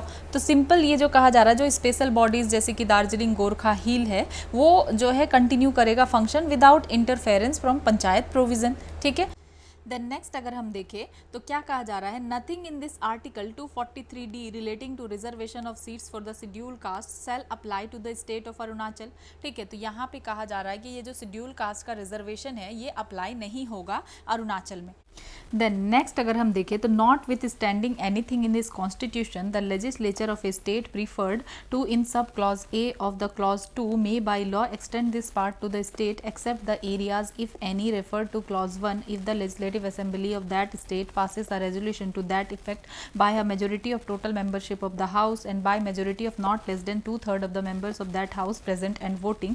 तो यहाँ पे क्या कहा जा रहा है कि स्टेट जो है चाहे तो अप्लाई कर सकती है पंचायत प्रोविजन को लॉ को बना करके, ठीक है, लेकिन इसके लिए क्या चाहिए होगा, अप्रूवल चाहिए होगा स्टेट असेंबली का स्पेशल मेजोरिटी के साथ, ठीक है। और जो है कुछ स्पेशल एरियाज को एक्सक्लूड भी किया जा सकता है, मीन्स यहाँ पे क्या है, किसके पास पावर है, तो स्टेट के पास ये पावर है कि स्टेट ऐसा कर सकती है, ठीक है, यहाँ पे ये कहा जा रहा है। देन नेक्स्ट अगर हम देखें तो पार्लियामेंट में bye law extend the provision of this part to the scheduled areas, और पार्लियामेंट के पास भी पावर है कि मे बाय लॉ पार्लियामेंट क्या कर सकती है कि किसी भी पार्ट को कह सकती है कि ठीक है ये शेड्यूल एरियाज में भी अप्लाई होगा और ट्राइबल एरियाज में भी अप्लाई होगा, refer to in clause 1 subject to such exceptions and modification as may specified in such law and no such law shall be deemed to be an amendment of this constitution for the purpose of article 368। ठीक है, तो ये जो second line है इसमें simply क्या कहा गया है, ठीक है, कि पार्लियामेंट के पास भी पावर है कि पार्लियामेंट चाहे तो एक्सटेंड कर सकती है पंचायत प्रोविज़न को शेड्यूल एरियाज़ में और ट्राइबल एरियाज़ में, और जब ऐसा पार्लियामेंट कर रही है तो पार्लियामेंट क्या कर सकती है, कुछ नेसेसरी एक्सेप्शंस या कुछ मॉडिफिकेशन लगा सकती है, ठीक है। और इम्पोर्टेंटली क्या और ध्यान रखना है कि such a law made by parliament will not be treated as constitutional amendment, और ये इस तरीके का जो लॉ बनाया जा रहा है तो इसको कॉन्स्टिट्यूशनल अमेंडमेंट की तरह नहीं ट्रीट किया जाएगा, ठीक है। तो इसीलिए इसके लिए कोई अमेंडमेंट प्रोसीजर की ज़रूरत नहीं है। यहाँ पे हमने देखा कि 2/3 जो है हाउस प्रेजेंट एंड वोटिंग होना चाहिए, लेकिन पार्लियामेंट के केस में ऐसा कुछ नहीं है, यहाँ पे जो है आर्टिकल 368 के अंदर ये नहीं आता है। यही सो हम ऑलरेडी जो है देख चुके हैं कि क्या की एक्सक्लूजन है। तो यहाँ अगर हम देखें तो कुछ एक्सक्लूडेड स्टेट्स है जैसे कि नागालैंड, मेघालय, मिजोरम, और कुछ एक्सक्लूडेड एरियाज है जैसे scheduled and tribal areas in all states. Then Manipur के बारे में हमने देख लिया कि जो हिल एरियाज है जहाँ पे डिस्ट्रिक्ट काउंसिल एग्जिस्ट करता है। देन वेस्ट बंगाल का केस हमने देख लिया, वेस्ट बंगाल में दार्जिलिंग डिस्ट्रिक्ट में जिसको कि गवर्न किया जाता है दार्जिलिंग गोरखा हिल काउंसिल के द्वारा। देन यूनियन टेरिटरीज में, ठीक है, ये कहाँ पे अप्लाई नहीं होता, does not apply to Delhi, तो ये दिल्ली में अप्लाई नहीं होता है, ठीक है। और ये एग्जेप्शन जो है एग्जिस्ट क्यों कर रहे हैं, क्योंकि इन रीजन के पास traditional customary law, autonomous district council या एडमिनिस्ट्रेटिव फ्रेमवर्क है, ठीक है, जो कि डिफरेंट है जो स्टैंडर्ड 3 टियर PRIs है उससे। तो ये बात याद रखना है कि हर जगह PRIs नहीं लगता है, यहाँ पे भी कुछ एक्सक्लूजन वगैरह है। देन नेक्स्ट देखते हैं, ठीक है, पेशा के बारे में, panchayat extension to scheduled areas act, PESA act 1996। तो ये जो पार्ट 9 है कॉन्स्टिट्यूशन का, ये ऑटोमेटिकली अप्लाई नहीं होता है 5th शेड्यूल एरिया में, ठीक है। इसलिए पार्लियामेंट ने इनेक्ट किया पेशा एक्ट को 1996 में, ताकि ये जो पंचायती राज का प्रोविज़न है ये सब शेड्यूल्ड एरियाज में भी लगे, ठीक है। स्पेसिफिकली इसको बनाया गया क्योंकि सिंपल सी बात है कि पार्ट 9 जो है ऑफ द कॉन्स्टिट्यूशन, मतलब जो भी PRIs के बारे में है, ये ऑटोमेटिकली 5th शेड्यूल एरिया में अप्लाई नहीं होता। तो एम क्या है, ताकि क्रिएट किया जा सके ऑटोनोमस सेल्फ गवर्नेंस जो है ट्राइबल रीजन्स में, इसको भी पूछा जा चुका है। देन कुछ की फीचर अगर देखें पेशा एक्ट का, तो स्टेट लेजिस्लेशन जो है must confirm to tribal customary laws. तो जो भी स्टेट लेजिस्लेशन किया जाएगा तो ये ट्राइबल कस्टमरी लॉ के साथ कन्फर्म होना चाहिए, जो भी उनका ट्रेडिशन है, रिलीजियस प्रैक्टिसेस है, उसके साथ छेड़छाड़ नहीं होना चाहिए।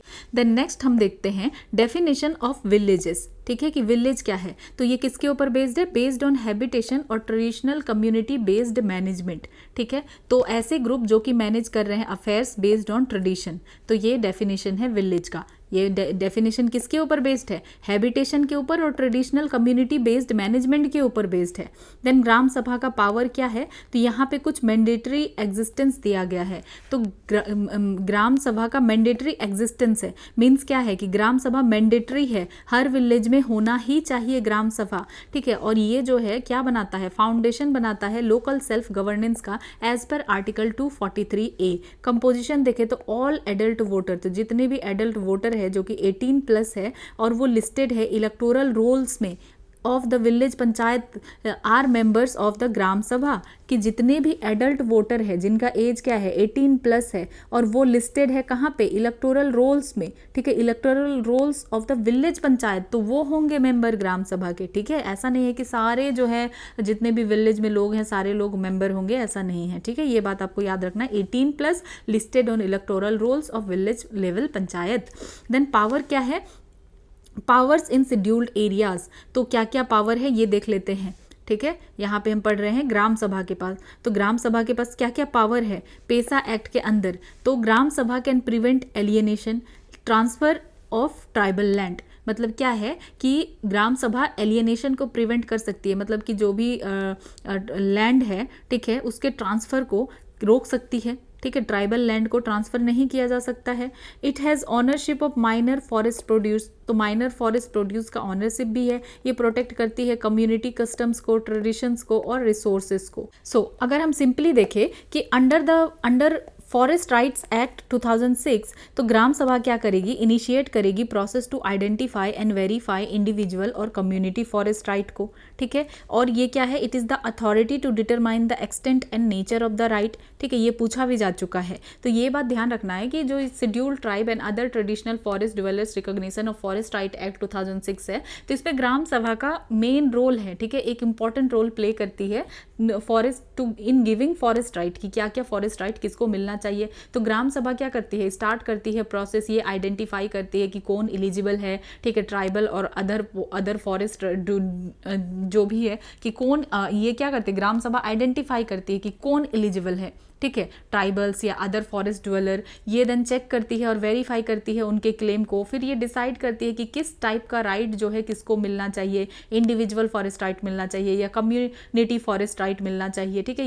ये भी डिसाइड करती है कि हाउ मच लैंड, ठीक है, और व्हाट टाइप ऑफ राइट्स, ठीक है, ये हो गया कि कितना लैंड, तो ये एक्सटेंट हो गया, और व्हाट टाइप ऑफ राइट मतलब नेचर हो गया कि कितना लैंड दिया जाना चाहिए, किस टाइप का अधिकार मिलना चाहिए, तो ये सब डिसाइड करती है। तो बेसिकली क्या है कि ग्राम सभा स्टार्ट करती है, वेरीफाई करती है, डिसाइड करती है कि किसका फॉरेस्ट राइट, कौन सा फॉरेस्ट राइट, कितना फॉरेस्ट राइट जो है किसको मिलना चाहिए, ठीक है, who gets them, what type, how much, basically यही बात है। तो ये फॉरेस्ट राइट के बारे में कौन डिसाइड करेगी, ग्राम सभा।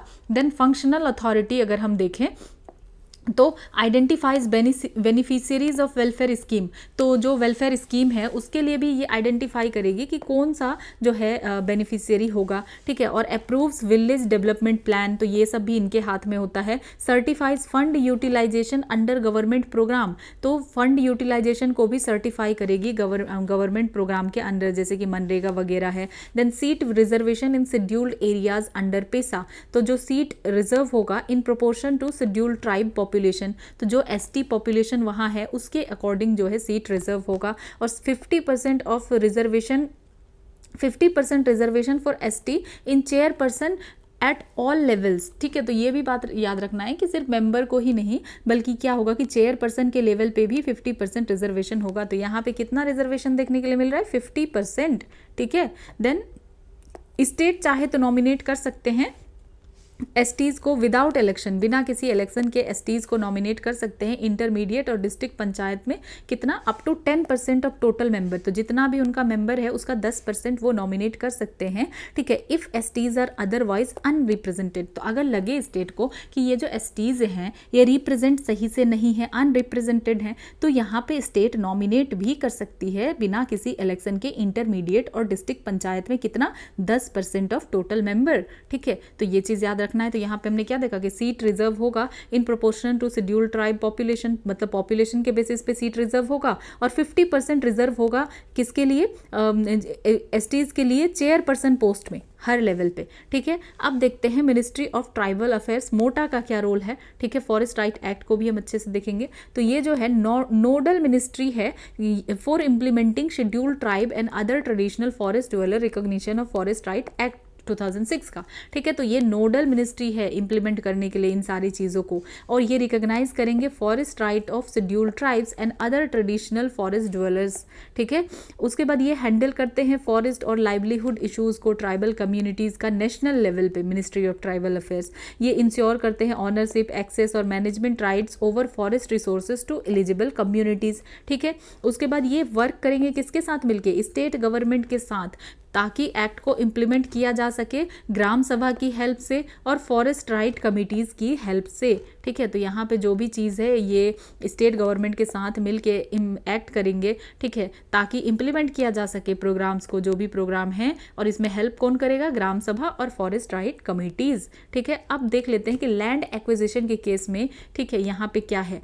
तो land acquisition and resource management under PESA, तो पेसा में अगर हम देखें तो यहाँ कंसल्टेशन की ज़रूरत है, ग्राम सभा और पंचायत को कंसल्ट करना चाहिए अगर कोई लैंड एक्विजिशन हो रहा है, कोई डेवलपमेंट प्रोजेक्ट के लिए, कोई डेवलपमेंट प्रोजेक्ट है और उसके लिए सपोज कोई जो है क्या कहा जा रहा है कि इस लैंड को हम ले रहे हैं, इस लैंड को हम एक्वायर कर रहे हैं, तो उसके लिए पहले ग्राम सभा का जो है परमिशन चाहिए या पंचायत को कंसल्ट करना चाहिए, ठीक है। तो ये क्या इंश्योर करता है, ट्राइबल कंसेंट एंड पार्टिसिपेशन को इंश्योर करता है। देन वाटर बॉडी अगर मैनेजमेंट करना है, ठीक है, तो planning and management of minor water bodies is interested to panchayat, तो ये सब कौन करेगा, अगर प्लानिंग या मैनेजमेंट करना है जो माइनर वाटर बॉडीज का, तो पंचायत ही करेगा। देन मैंडेटरी रिकमेंडेशन भी कुछ है, ठीक है, जैसे prospecting licenses and mining leases for minor minerals need Gram Sabha और पंचायत रिकमेंडेशन, कि ये सब जो भी माइनर मिनरल्स के रिगार्डिंग कुछ भी चीज़ें हैं, ठीक है, लाइसेंस चाहिए, माइनिंग लीजेस है या कुछ भी, तो इसके लिए फिर ग्राम सभा या पंचायत का रिकमेंडेशन यहाँ पे चाहिए ही चाहिए होता है। यहाँ क्या लिखा है, मैंडेटरी रिकमेंडेशन, तो अगर आप जैसे देखें माइनिंग लीज और ग्राम सभा तो बिल्कुल सही बात है, ठीक है। और अगर यहाँ पे ये लिखा हो कि नहीं इन सारी चीज़ों के लिए ग्राम सभा की परमिशन लेने की जरूरत नहीं है, तो ऐसा नहीं है, यहाँ रिकमेंडेशन चाहिए, ठीक है। अब कुछ पावर्स और रिस्पॉन्सिबिलिटीज देख लेते हैं पेसा के अंदर। तो प्रोहिबिशन इन्फोर्समेंट, मतलब यहाँ क्या पावर है, power to control sale and consumption of intoxicant, तो जो इंटॉक्सिकेंट है तो उसको वो भी पावर है कि उसको कंट्रोल किया जा सके, ठीक है, और कंट्रोल किया जा सके उसके सेल और कंजम्पशन को, और ownership over minor forest produce, तो ये सब भी है। देन लैंड का मैनेजमेंट अगर देखें तो यहाँ पे क्या पावर है कि power to prevent alienation of tribal land, तो ट्राइबल लैंड के एलियनेशन को भी रोका जा सकता है, ठीक है। विलेज मार्केट को कंट्रोल किया जा सकता है। देन रिसोर्स कंट्रोल, ठीक है, authority over local plans, resources and tribal sub plans. Then safeguard अगर देखें तो state laws must not allow upper level panchayat to overrule gram sabhas, तो यहाँ पे क्या कहा जा रहा है कि स्टेट लॉज को अलाउ नहीं किया जाना चाहिए, state laws must not allow upper level panchayat to overrule gram sabha, कि ऐसा कोई स्टेट लॉ ना बने कि वो अपर लेवल पंचायत को अलाउ करे कि वो ग्राम सभा को ओवर रूल करे, नहीं करना चाहिए। ग्राम सभा के पास अच्छा खासा पावर होना चाहिए, ऐसा नहीं है कि अपर लेवल की पंचायत को कोई ऐसा पावर दे दिया गया और उसने ओवर रूल कर दिया ग्राम सभा को, तो ये कहा जा रहा है कि स्टेट लॉज को ऐसा नहीं करना चाहिए, ठीक है। देन एडमिनिस्ट्रेटिव स्ट्रक्चर देखें और अलाइनमेंट अगर देखें तो state legislature should align with 6 schedule framework while designing district level planning, तो यहाँ पे ये भी कहा जा रहा है कि स्टेट लेजिस्लेचर को क्या करना चाहिए, 6th शेड्यूल फ्रेमवर्क के साथ अलाइन करना चाहिए जब ये डिस्ट्रिक्ट लेवल प्लानिंग कर रहे हैं। तो उसके बाद इनकंसिस्टेंट लॉज के बारे में क्या बात है कि अगर कोई ऐसा लॉ है जो कि पेसा के साथ इनकंसिस्टेंट है तो वो सीज हो जाना चाहिए after 1 year from the presidential assent, ठीक है, कि जब कोई पहले से कोई ऐसा लॉ है तो वो जो 1 साल का टाइम मिलेगा और 1 साल के बाद सीज हो जाएगा पेसा के आने के बाद, जो कि पेसा के साथ क्या है, इनकंसिस्टेंट है। देन नेक्स्ट यहाँ पे अगर देखें तो sources of revenue for Panchayati Raj institution, तो PRIs का क्या सोर्सेस है रेवेन्यू का, तो सेकंड ARC के अकॉर्डिंग क्या है कि ग्रांट्स फ्रॉम यूनियन गवर्नमेंट की जो ग्रांट मिल रहा है यूनियन गवर्नमेंट से सेंट्रल फाइनेंस कमीशन के बेस पे तो वो है। Then devolution from state government, तो स्टेट गवर्नमेंट से जो डेवोल्यूशन हो रहा है, ठीक है, as per state finance commission article 243I वो है, ठीक है। देन लोन्स ग्रांट्स जो मिल रहा है स्टेट गवर्नमेंट से। देन प्रोग्राम स्पेसिफिक एलोकेशन मिल रहा है, कोई सेंट्रली स्पॉन्सर्ड स्कीम है या कोई एडिशनल सेंट्रल असिस्टेंस है उसके through. Then internal resource generation, जैसे जैसे कि टैक्सेस के थ्रू या नॉन टैक्स रेवेन्यूज़ के थ्रू। तो सिंपल सी बात है कि कुछ ग्रांट यूनियन गवर्नमेंट से मिल रहा है, कुछ जो है स्टेट गवर्नमेंट से मिल रहा है, ठीक है, जो डिवोल्यूशन हो रहा है स्टेट गवर्नमेंट से, देन लोन और ग्रांट स्टेट गवर्नमेंट से मिल रहा है, देन किसी प्रोग्राम के लिए स्पेसिफिक जो है एलोकेशन दिया जा रहा है, ठीक है, उसके बाद इंटरनल रिसोर्स भी जनरेट हो रहा है टैक्सेस से या नॉन टैक्सेस से, ठीक है। तो ये हमने देखा। देन जो लोकल गवर्नमेंट है ये क्या है, स्टेट सब्जेक्ट है, तो ये कहाँ लिस्टेड है, तो listed under state list 7th schedule. तो ये लोकल गवर्नमेंट क्या है, तो डेफिनेटली ये स्टेट सब्जेक्ट है जो कि 7th शेड्यूल में है, और स्टेट के पास अथॉरिटी है पूरा लोकल सेल्फ गवर्नेंस के ऊपर। तो ये बात याद रखना है कि स्टेट का क्या है, अथॉरिटी है over local self governance. Then extra चीज आप याद रख सकते हैं कि in Supreme Court upheld a law requiring minimum education to contest panchayat election, ruling that constitution allows such limit if they aim to strengthen leadership and accountability and in local self government. तो ये क्या कहा गया कि supreme court ने upheld किया कि अगर कोई ऐसा लॉ बनाया जा रहा है जिसमें कहा जा रहा है कि ठीक है ये मिनिमम एजुकेशन होना चाहिए पंचायत इलेक्शन को कंटेस्ट करने के लिए, तो ये कॉन्स्टिट्यूशन जो है इस तरीके का लिमिट अलाउ करता है, क्योंकि इससे क्या होगा कि लीडरशिप स्ट्रेंथन होगा, ठीक है, और अकाउंटेबिलिटी बना रहेगा लोकल सेल्फ गवर्नमेंट में, तो ये अलाउ है, ठीक है। देन हमने डिटेल में सब कुछ को देख लिया, तो अब हम देख लेते हैं फॉरेस्ट राइट एक्ट को भी थोड़ा डिटेल में। तो इसको जो है scheduled tribe and other traditional forest dwellers recognition of forest right act 2006 ये भी कहा जाता है, ठीक है, FRA 2006 को। तो नोडल मिनिस्ट्री कौन है, मिनिस्ट्री ऑफ ट्राइबल अफेयर्स है, हम देख चुके हैं। तो पर्पस क्या है, एम क्या है कि रिकॉग्नाइज किया जा सके और फॉरेस्ट राइट मिले किसको, जो फॉरेस्ट ड्वेलिंग शेड्यूल ट्राइब्स है उसको, और जो अदर ट्रेडिशनल फॉरेस्ट ड्वेलर्स है उन लोगों को, ठीक है। तो यहाँ पे यही है कि इनको रिकॉग्नाइज किया जा सके और इनको जो है फॉरेस्ट राइट मिले, FDSTs को और OTFDs को, ठीक है।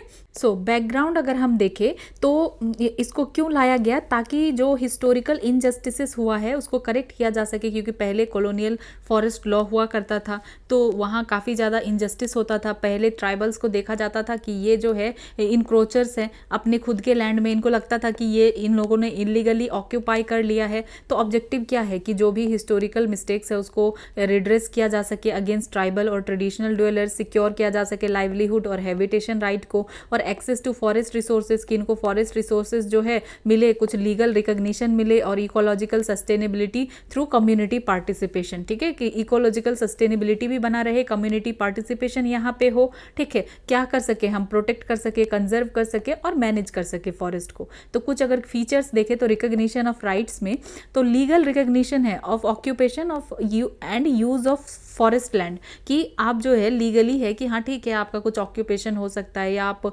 फॉरेस्ट को सही से, फॉरेस्ट लैंड को सही से यूज़ करें, ठीक है। तो अप्लाई किनके ऊपर होगा, to those residing for generations but earlier unrecorded. तो ये उनके लिए है, ऐसा नहीं कि किसी को भी अब ये राइट मिल जाएगा, जो पहले से रहते आ रहे हैं, ठीक है, वो जनरेशन बाय जनरेशन रहते आ रहे हैं उनके लिए है। Then types of rights granted, तो किस किस तरीके का राइट्स जो है ग्रांट किया जाता है, तो एक है टाइटल राइट्स या लैंड राइट्स, तो यहाँ पे मिलता है ownership of land under cultivation. तो यहाँ पे ऑनरशिप मिलता है उन लैंड का जो कल्टीवेशन, उनके कल्टीवेशन के अंडर है, मतलब वो लोग कल्टीवेट कर रहे हैं काफ़ी टाइम से उस लैंड को। मैक्सिमम लिमिट क्या है, 4 हेक्टेयर्स है। लेकिन यहाँ पे ये भी कहा जा रहा है कि कोई नया लैंड इनको ग्रांट नहीं किया जा रहा है, ओनली एग्जिस्टिंग ऑक्यूपेशन रेगुलराइज, जो पहले से एग्जिस्टिंग है, एग्जिस्टिंग ऑक्यूपेशन को ही रेगुलराइज्ड किया जा रहा है, ठीक है। ऐसा नहीं है कि कोई नया लैंड इनको ग्रांट किया जा रहा है, तो इनको जो है जो कल्टीवेशन में है ऑलरेडी लैंड, उसका ऑनरशिप मिल रहा है। तो मतलब ये है जो फॉरेस्ट ड्वेलर्स है मेनली SCs एंड OTFDs, तो इनको लीगल ऑनरशिप राइट मिल रहा है लैंड के ऊपर, जो कि वो ऑलरेडी कल्टीवेट कर रहे हैं फॉरेस्ट लैंड को, ठीक है। और इसको पहले क्या माना जाता था, even if earlier it was considered encroachment, तो पहले लगता था इन लोगों को कि ठीक है ये इलीगली कर रहे हैं, लेकिन उनको भी अधिकार जो है क्या दिया गया, उनको लीगल ऑनरशिप दिया गया, ठीक है, लीगल ऑनरशिप राइट दिया गया लैंड के ऊपर में, जो कि वो ऑलरेडी पहले से कल्टीवेट कर रहे थे। कोई नया लैंड ऐड नहीं होगा कि कोई नया लैंड उनको दे दिया जा रहा है, ये आपका है, इसमें आपकी ऑनरशिप है, ऐसा नहीं। जिन लैंड को वो पहले से कल्टीवेट कर रहे हैं। और लिमिट हमने देख लिया, मैक्सिमम लिमिट क्या है 4 हेक्टेयर्स है, मतलब अपर सीलिंग क्या है 4 हेक्टेयर्स पर फैमिली की, 4 हेक्टेयर से ज़्यादा नहीं दिया जाएगा। ये लिमिट किसके लिए, फैमिली के लिए है, ऐसा नहीं कि 4 हेक्टेयर पर इंडिविजुअल, नहीं, ठीक है, ये फैमिली के लिए है, फॉर रिकग्निशन ऑफ राइट्स। और यहाँ पे वही है कि कोई नया लैंड नहीं दिया जाएगा, जो ओनली एग्जिस्टिंग ऑक्यूपेशन है उसी को जो है रेगुलराइज्ड किया जा रहा है, ठीक है। तो सिंपल सी बात है कि गवर्नमेंट कोई फ्रेश फॉरेस्ट लैंड को नहीं दे रही है, उसी लैंड को दे रही है जो पहले से ही ऑक्यूपेशन या कल्टीवेशन में था before the cut off date, ठीक है। कट ऑफ डेट क्या है 13 दिसंबर 2005, ठीक है। तो ये 13 दिसंबर 2005 ये कट ऑफ डेट है। तो इससे पहले से जो करते आ रहे हैं उन्हीं को मिलेगा, ऐसा नहीं कि इसके बाद। देन ये हमने देखा कि लैंड राइट, ठीक है, टाइटल राइट। दूसरा यूज राइट, तो यहाँ पे कुछ अधिकार है कि collection and use of minor forest produce. अब ये माइनर फॉरेस्ट प्रोड्यूस क्या है, इनको अधिकार है कि आप जो है क्या कर सकते हैं, इन माइनर फॉरेस्ट प्रोड्यूस को यूज कर सकते हैं। इसमें आता है bamboo, fodder, fuel wood, honey etcetera आता है। ग्रेजिंग राइट्स है। Then access to water bodies and fisheries, ये भी आता है, मतलब आपको यूज करने का अधिकार है यहाँ पे। Then relief and development right भी है कि इविक्शन, मतलब आपको भगाया नहीं जाएगा वहाँ से, उसके लिए आपको प्रोटेक्शन मिल रहा है। रिहेबिलिटेशन होगा अगर इन केस आपको डिस्प्लेस कर दिया जा रहा है। और बेसिक एमिनिटीज मिलेगा जैसे रोड, स्कूल्स, इलेक्ट्रिसिटी वगैरह। Then community and management right, तो यहाँ पे राइट है कि प्रोटेक्ट कर सके, रीजनरेट कर सके, कंजर्व और मैनेज कर सके कम्युनिटी फॉरेस्ट रिसोर्सेज को, ठीक है। ये सेफगार्ड करता है ट्रेडिशनल नॉलेज, कल्चर और हैबिटाट को। देन रोल क्या है ग्राम सभा का, तो ये सेंट्रल या नोडल अथॉरिटी है विलेज लेवल पे। ये इनिशिएट करेगी, रिसीव करेगी और वेरीफाई करेगी क्लेम को, रेजोल्यूशन पास करेगी।